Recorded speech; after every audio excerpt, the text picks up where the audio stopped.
Bonjour à tous et bienvenue. Alors aujourd'hui on va s'attaquer à la partie 3, le montage final et le câblage électronique. C'est parti.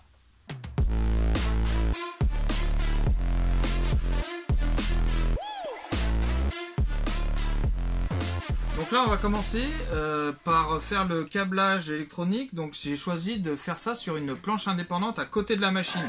Donc je vais tout poser là-dessus, l'alimentation, la carte électronique, etc. Ça va me servir de support mais indépendant de la machine. Il y aura quand même un filet de câblage ici, mais c'est pas très grave. Je pense que c'est quand même mieux si jamais on veut s'occuper de graver sur des longues portions pour que ça puisse traverser la machine en gros. C'est mon objectif.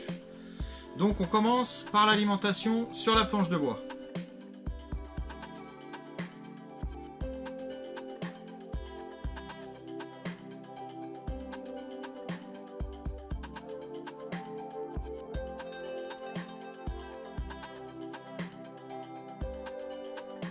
Donc là je sépare les alimentations avec les différents voltages. Donc là il me faut un 12 volts pour le moteur, un 12 volts pour le module laser et un 12 volts pour le shield Arduino. Après sur le restant des fils je vais les couper. Les autres couleurs comme le orange que je vous ai montré là c'est le 3V 3. Je vais quand même en prendre un pour des LED, on ne sait jamais si je rajoute des LED.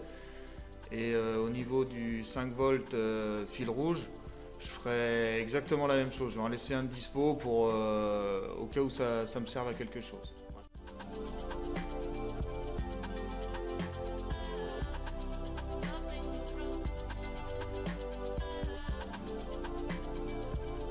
Donc là je fais le premier test d'alimentation, pas de jus, alors que c'est une alimentation qui a un interrupteur. Donc comme je vous avais dit dans une autre vidéo, en fin de compte, là je m'aperçois que j'ai oublié de brancher le fil vert, le seul fil vert qu'il y a, avec un fil noir pour pouvoir déclencher le démarrage de l'alimentation. Voilà, donc là je reconnecte le fil vert avec n'importe quel fil noir pour pouvoir avoir de l'alimentation sur tous les fils. Ok, donc pour refroidir mon électronique, je vais prendre un petit ventilateur comme ça, pareil, que j'ai récupéré sur un ordi. Donc ça c'était à l'intérieur de l'ordinateur. Donc quand vous avez un ventilo avec 4 fils comme ça, juste prenez le noir et le rouge, ça le mettra à fond. Les deux autres, ça sert à gérer la vitesse. Donc si vous avez 4 fils, vous inquiétez pas, les deux autres vous les coupez. Et on sert juste du noir et du rouge. Plus moins, terminé, on refroidit à fond et c'est parti.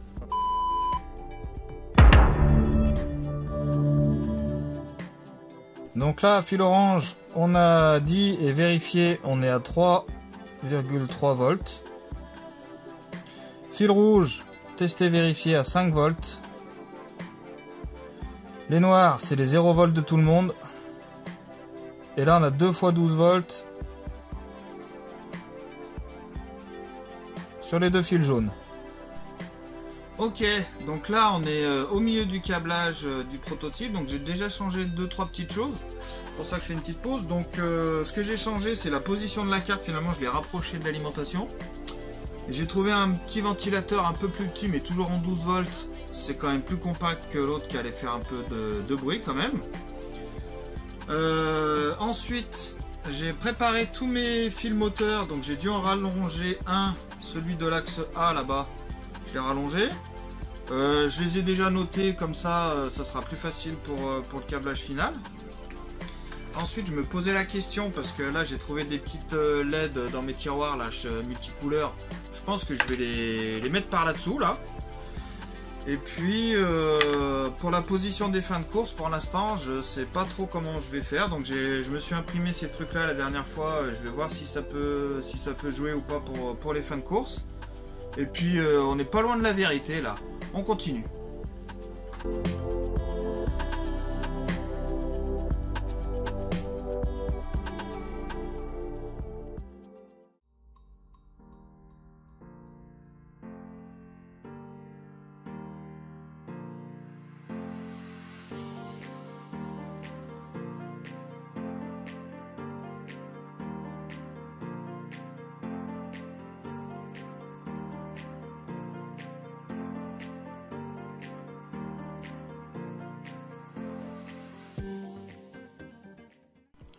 Donc là, pour le câblage des moteurs, comme j'ai expliqué dans la vidéo précédente, donc tous les moteurs sont câblés de la même manière, c'est-à-dire pour qu'ils tournent dans le bon sens. Donc le fil rouge à gauche, on va dire, dans mon cas, mais bon, pour vous, ça se trouve, ça sera dans l'autre sens. Donc voilà, les 4 moteurs sont câblés. Maintenant, il reste à câbler les fins de course et après, on a terminé. Ok, donc là, c'est le fin de course de l'axe Y que j'ai fixé avec la même petite pièce imprimée en 3D que je vous ai montré précédemment.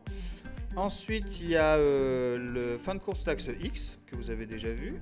Pour l'axe Z, il n'y a pas de fin de course parce qu'en fin de compte, le réglage de cet axe-là doit être en permanence ajusté par rapport à la hauteur, à l'épaisseur de la pièce qu'on va usiner.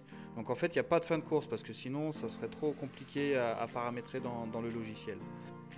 Et là, donc sur cette photo, il y a les câbles rouges là, ils ne sont pas utilisés hein, dans cette version de Shield là. Donc par contre ils sont câblés sur le Y- et le X-. Moi je prends la position moins, comme ça me permet d'être sûr d'écrire bien dans le bon sens à l'endroit et pas en effet miroir. Donc j'utilise le moins, c'est tout. Voilà, et ben là c'est terminé. Ok, donc là la partie 3, le câblage, c'est terminé. Hop, on met en service, tout va bien. Donc j'ai mis mes petites LED comme promis, là ça va pas mal. Je les ai alimentées sur le 5 volts. Le laser, je l'ai laissé en permanent avec la platine qu'il y a derrière.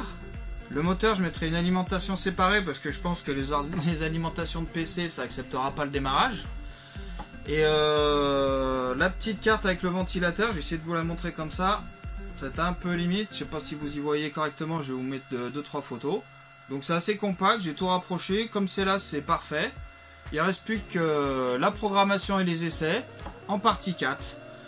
Donc je vous laisse mettre un petit j'aime si ça vous a plu. Abonnez-vous si ce n'est pas déjà fait. Et la partie 4, ça arrive le plus rapidement possible. Allez, je vous dis à bientôt.